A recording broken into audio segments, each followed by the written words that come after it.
ನಮಸ್ಕಾರ. ಇವತ್ತು ನಮ್ಮ ಜೊತೆ ಒಬ್ರು ಸ್ಪೆಷಲ್ ಅತಿಥಿ ಇದ್ದಾರೆ. ಅವ್ರನ್ನ ಸ್ವಾಗತ ಮಾಡೋಕ್ಕಿಂತ ಮುಂಚೆ ನಿಮ್ಗೆ ಅವ್ರ ಬಗ್ಗೆ ಒಂದೆರಡು ಮಾತನ್ನ ಹೇಳ್ಬಿಡ್ತೀನಿ.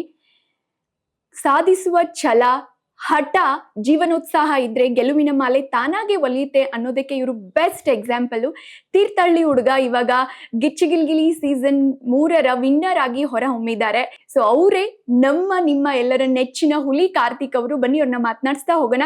ಹಾಯ್ ಸರ್, ನಮಸ್ತೆ, ಹೇಗಿದ್ದೀರಾ? ನಮಸ್ತೆ, ತುಂಬಾ ಚೆನ್ನಾಗಿದ್ದೀನಿ. ನೀವು ಹೇಗಿದ್ದೀರಾ? ನಾನು ತುಂಬಾ ಚೆನ್ನಾಗಿದ್ದೀನಿ. ಅಂಡ್ ಮೊದಲಿಗೆ congratulations thank you so much win ಆಗಿದ್ದಕ್ಕೆ. ಸೊ ಹೇಗಿತ್ತು? ನಾನು ಆಕ್ಚುಲಿ ಅಬ್ಸರ್ವ್ ಮಾಡ್ತಾ ಇದ್ದೆ, ಕೂತಿರ್ತೀರಾ ಹೀಗೆ ಒಂದೇ ಕ್ಷಣ 1 2 3 ವಿನ್ನರ್ ಹುಲಿ ಕಾರ್ತಿಕ್ ಅಂದ ತಕ್ಷಣ ಒಂದ್ ಕ್ಷಣ ಸ್ತಬ್ಧ ಆಗ್ಬಿಡ್ತೀರಾ. ಸೊ ಏನಿತ್ತು ಆ ಮೂಮೆಂಟ್, ಆ ಕ್ಷಣ ನಮ್ ಜೊತೆ ಶೇರ್ ಮಾಡೋದಾದ್ರೆ? ಅಂದ್ರೆ 8 ವರ್ಷ ನಾವು ಇದರಲ್ಲಿ ಸೈಕಲ್ ಹೊಡೆದಿರೋದು, ಮಣ್ಣು ಹೊತ್ತಿರೋದು.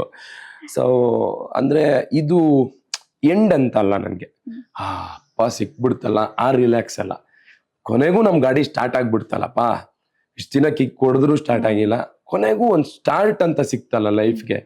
ಇದು ಇಲ್ಲಿಗೆ ಮುಗಿಯುತ್ತೋ ಇದ್ಯಾವುದು ಕ್ಲಾರಿಟಿ ಇಲ್ಲ. ಅಂದ್ರೆ ಇಲ್ಲಿಂದ ಓಕೆ, ನಮಗೂ ಒಂದು ಕೇಪಬಿಲಿಟಿ ಇದೆ, ನಮ್ ಜರ್ನಿ ಇವತ್ತಿಂದ ಸ್ಟಾರ್ಟ್ ಆಗುತ್ತೆ, ಅದೆಲ್ರಿಗೂ ಬೇಕು, ಅದ್ ನನ್ಗೆ ಇವತ್ತು ಸಿಕ್ಕಿದೆ ಅಷ್ಟೇ. ಸೊ ಅದು ಆಮೇಲೆ ನಾನು ಅದನ್ನ ತುಂಬಾ ಸೆಲೆಬ್ರೇಟ್ ಎಲ್ಲ ಮಾಡೋ ಇದ್ರಲ್ಲಿ ಇಲ್ಲ. ಯಾಕಂದ್ರೆ ಅದೇ ನಾನು ಹೇಳ್ತಾ ಇದ್ದೆ, ಸೊ ಅಲ್ಲಿ ಗೆದ್ದಿರೋದು ನಾನಾಗಿರ್ಬೋದು, ಸೋತಿರೋದು ನನ್ನ ಶತ್ರು ಅಲ್ಲ, ನನ್ನ ಸ್ನೇಹಿತರು. ಸೊ ಯಾವ್ದೋ ಶತ್ರು ಸೋತಾಗ ಸೆಲೆಬ್ರೇಟ್ ಮಾಡ್ಬೇಕು, ಸ್ನೇಹಿತರು ಸೋತಾಗ ಅದನ್ನ ಸೆಲೆಬ್ರೇಟ್ ಮಾಡಬಾರ್ದು. ನನ್ನ ಖುಷಿಗೋಸ್ಕರ ಬೇರೆಯವ್ರನ್ನ ನೋವು ಮಾಡೋದು ನನ್ಗೆ ಇಷ್ಟ ಆಗಲ್ಲ. ಸೊ ಎಲ್ರು ಒಂದ್ ದಿವಸ ಗೆಲ್ತೀವಲ್ಲ, ಅವತ್ತೆಲ್ಲರೂ ಸೇರ್ಕೊಂಡು ಸೆಲೆಬ್ರೇಟ್ ಮಾಡೋಣ ಅನ್ನೋದು ನನ್ನ ಉದ್ದೇಶ. ಅಲ್ಲಿ ಯಾರಿಗಾದ್ರೂ ಅಷ್ಟೇ, ಆ ಜಾಗದಲ್ಲಿ ನಾನೇ ಇದ್ದಿದ್ರು ಇನ್ನೊಬ್ಬ ಗೆದ್ದಾಗ ನನಗೆ ಅಯ್ಯೋ ನಾನ್ ಗೆದ್ದಿಲ್ವಲ್ಲ ಅನ್ನೋ ನೋವಿರುತ್ತೆ. ಹಾಗಂತ ಅಲ್ಲಿರೋರ್ಗೆ ಯಾರಿಗೂ ನಾನ್ ಗೆದ್ದಿದ್ದಕ್ಕೆ ಹೊಟ್ಟೆ ಉರಿನೂ ಇರಲ್ಲ. ಆಯ್ತು ಬಿಡೋ, ಈ ವರ್ಷ ಅವ್ನ್ ಗೆದ್ದ, ನೆಕ್ಸ್ಟ್ ನಾವು ಗೆಲ್ಲೋಣ ಅನ್ನೋದು ಇರುತ್ತೆ. ನನಗೆ ಅಷ್ಟೇ ಓಕೆ. ಅದೇನ್ ತುಂಬಾ ನನ್ಗೆ ನೀವೇ ಬಂದಾಗ ಎಲ್ಲಿ ಸರ್ ಸೆಲೆಬ್ರೇಟ್ ಮಾಡಲ್ವಾ ಅಂತ ಹೇಳ್ತಾ ಇದ್ರಲ್ಲ, ಓಕೆ ಸಿಕ್ಕಿದೆ, ಅದನ್ನ ಅದು ಜವಾಬ್ದಾರಿ ಜಾಸ್ತಿ ಮಾಡಿದೆ. ಈಗ ಎಷ್ಟು ದಿನ ಕಾರ್ತಿಕ್ ನಾರ್ಮಲ್ ಇರುತ್ತೆ, ಇವಾಗ ಅಂದ್ರೆ ಹೊರಗಡೆಗಿಂತ ನಮ್ಮಲ್ಲೇ ಡೈರೆಕ್ಷನ್ ಟೀಮ್ ಇವರಿಗೆಲ್ಲ ಓದ್ಸತಿ ವಿನ್ನರ್ ಇವನು, ಈ ಸರಿ ಇನ್ನೇನ್ ಮಾಡ್ತಾನೋ, ಇನ್ನು ಚೆನ್ನಾಗಿ ಮಾಡ್ಬೇಕಲ್ಲ ಅವನು, ಆ ತರ ಎಕ್ಸ್ಪೆಕ್ಟೇಷನ್, ಜವಾಬ್ದಾರಿ ಎಲ್ಲವೂ ಜಾಸ್ತಿ ಆಗ್ತಾ ಹೋಗುತ್ತೆ. ನಿಮ್ ಆಕ್ಚುಲಿ ಈ ತರದ್ದು ಒಂದು ಪ್ರಾಸೆಸ್ ಯುನೀಕ್ ಆಗಿತ್ತು.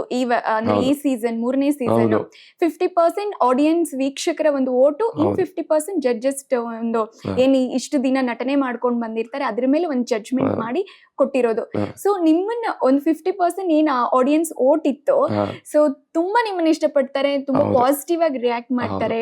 ಏನ್ ಹೇಳಕ್ ಇಷ್ಟಪಡ್ತೀರಾ ವೀಕ್ಷಕರಿಗೆ? ಸೊ ಅವರಿಗೆ ನಾನೇನು ಹೇಳಕ್ಕಿಲ್ಲ, ಯಾಕಂದ್ರೆ ನನ್ನ ಒಂದು ಹೊತ್ತು ಅನ್ನ ನಮ್ಮನೇಲಿ ಬೇಯೋದು ಅವರಿಂದನೇ.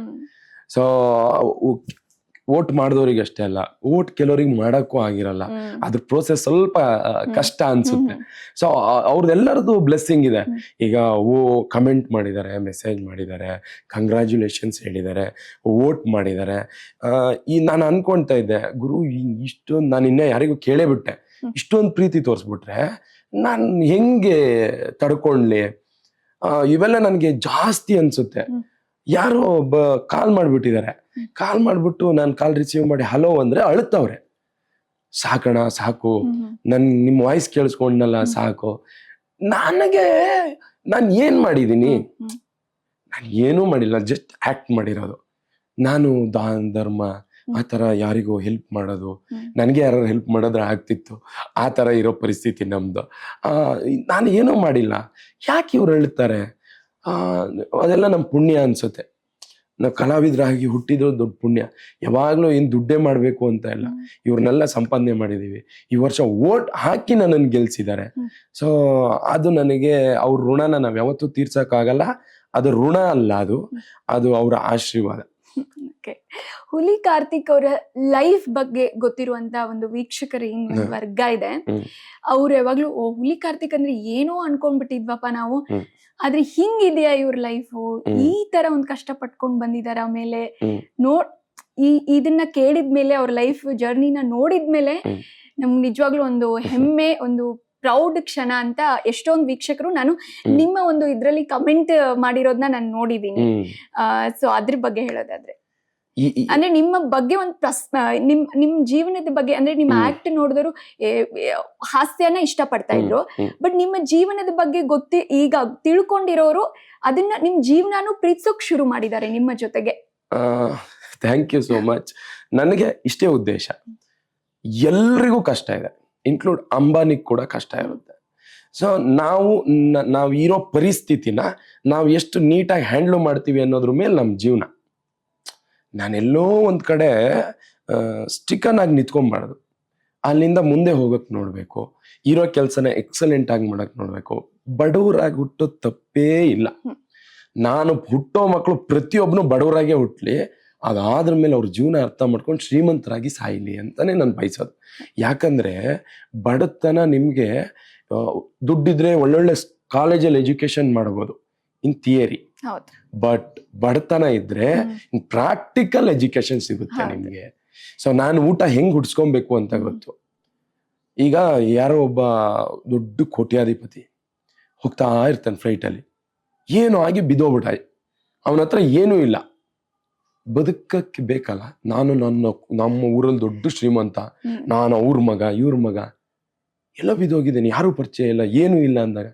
ಸೊ ಅದೇ ಒಬ್ಬ ಬಡವ ಬಿದ್ದೋದ್ರೆ ಅವನಿಗೆ ಮಿನಿಮಮ್ 3 ದಿನ ನೀರ್ ಕುಡ್ಕೊಂಡ್ ಬದುಕಕ್ಕೂ ಬರುತ್ತೆ, ನೀರಿಲ್ದೆ 1 ದಿನ ಬದುಕಕ್ ಬರುತ್ತೆ. ಸೊ ಆ ಬದುಕು ಕಲಿಬೇಕು, ನಾವು ಬದುಕೋದ್ನ ಕಲಿಬೇಕು. ಯಾರ್ದೋ ಇದೆ, ಅವ್ರದ್ದಿದೆ, ಅಪ್ಪಂದಿದೆ, ಅಮ್ಮಂದಿದೆ, ಅವೆಲ್ಲವೂ ಶಾಶ್ವತ ಅಲ್ಲ. ನಾನು ನನ್ನ ಬದುಕಲ್ಲಿ ಅನುಭವಿಸಿ ಕಲಿತ ಪಾಠಗಳೇ ನನ್ನ ಬದುಕಿನ, ಅದು ನನ್ನ ಹಣೆ ಬರ ಅನ್ಕೊಂತಾರಲ್ಲ, ನಾವೇ ಬರ್ಕೊಂತ ಹೋಗ್ತೀವಿ. ಹೌದು, ನನಗೆ ಖುಷಿ ಇದೆ ನನ್ನ ಬಗ್ಗೆ. ನಾನು ಹೆಂಗ್ ಹುಡ್ತೆ ಅನ್ನೋದು ಇಂಪಾರ್ಟೆಂಟ್ ಅಲ್ಲ. ಆಮೇಲೆ ಅದನ್ನ ಮರ್ತು ಇಲ್ಲ ನಾನು. ಎನಿ ಟೈಮ್ ರೆಡಿ, ಮತ್ತೆ ನಾನು ಅದನ್ನ ಫೇಸ್ ಮಾಡಕ್ಕೆ ಮೇಲೋಗಿ ಬಿದ್ರು ಎನಿ ಟೈಮ್ ರೆಡಿ ಮೇಡಮ್. ಅದು ನನಗೆ ಅದ್ರಲ್ಲಿ ಭಯನೂ ಇಲ್ಲ. ಯಾಕಂದ್ರೆ ನಾನು ಕಲ್ತಿರೋ ಕೆಲ್ಸ, ನಾನು ಏನೂ ಕಲಿದೆ ಇದ್ದಿದ್ರೆ ನನಗೆ ಭಯ ಇರೋದು. ಅಕಸ್ಮಾತ್ ಬಿದ್ದೋಗ್ಬಿಟ್ರೆ ಏನ್ ಮಾಡೋದು ಅಂತ. ಪರವಾಗಿಲ್ಲ, ನನಗೆ ತೋಟದ ಬೇಸಾಯ ಮಾಡಕ್ ಬರುತ್ತೆ, ಗಾರೆ ಕಳ್ಸಕ್ ಬರುತ್ತೆ, ಕಾಂಕ್ರೀಟ್ ಹೊಡಿಯಕ್ ಬರುತ್ತೆ, ವೈರಿಂಗ್ ಬರುತ್ತೆ, ಬೋರ್ವೆಲ್ ಮೋಟರ್ ಎತ್ತಕ್ ಬರುತ್ತೆ, ಎಲ್ಲ ಕೆಲಸ ಬರುತ್ತೆ. ಏನು ಇಲ್ಲ ಅಂದ್ರೆ 10 ಹಸು ಹಾಕೊಂಡ್ಬಿಟ್ಟು ನೀಟಾಗಿ ಹುಲ್ ಕುಯ್ದು ಹಾಕ್ಬಿಟ್ಟು ಇಂಡಿ ಬೂಸ ಹಾಕ್ಬಿಟ್ಟು ದನಗಳ ಮೈ ತೊಳ್ಕೊಂಡು ಕೊಟ್ಟಿಗೆ ಕ್ಲೀನ್ ಮಾಡ್ಕೊಂಡು ಹಾಲು ಕರ್ಕೊಂಡು ಬದುಕಕ್ಕೂ ಬರುತ್ತೆ. ಇದೆಲ್ಲ ಬ್ಯೂಟಿ ಅಂದ್ರೆ. ಹೌದು, ಲೈಫ್ ನ ಎಂಜಾಯ್ ಮಾಡ್ಬೇಕು. ನಾನು ಸಾರ್ ನೀವು ತುಂಬಾ ಕಷ್ಟಪಟ್ಟಿದ್ದೀರಲ್ಲ ಸಾರ್ ಅಂದಾಗ ನನಗೆ ಅವತ್ತು ಕಷ್ಟ ಅನ್ಸಿಲ್ಲ. ಈಗ ನೋಡಿದ್ರೆ ಹೌದಲ್ವಾ, ಅಷ್ಟು ಕಷ್ಟಪಟ್ಟಿದ್ವಿ. ನಾನು ಯಾವತ್ತೂ ಕಷ್ಟ ಅನ್ಕೊಂಡ್ ಕೆಲಸ ಮಾಡಿಲ್ಲ. ನಾವು ಏನ್ ಗೊತ್ತಾ, ನಾವು ಈಗ ನೀವು ನಮ್ಮ ಮನೆ ಇರೋ 3rd ಫ್ಲೋರ್, ಯಾರಿಗೋರು 3rd ಫ್ಲೋರ್ ಹತ್ತಾರೆ, ಸಾರ್ ನೀವೇ ಕೆಳಗ್ ಬನ್ನಿ ಅಂದ್ರೆ ಆಗಲ್ಲ ನಿಮ್ಗೆ ಹತ್ತಕ್ಕೆ. 3rd ಫ್ಲೋರ್ ಅಲ್ವಾ, ಹೋಗ್ಬಿಡೋಣ, ಅದ್ರಲ್ಲಿ ಏನು ಅಂದ್ರೆ ಮೇಲ್ ಬಂದ್ಬಿಡ್ತೀವಿ. ಈ ಲೈಫ್ ನ ನಾವು ಅನ್ಕೊಂಡ್ರು ನಮ್ ವಿಲ್ ಪವರ್ ಮೇಲೆ ನಿಂತಿದೆ ಎಲ್ಲವೂ.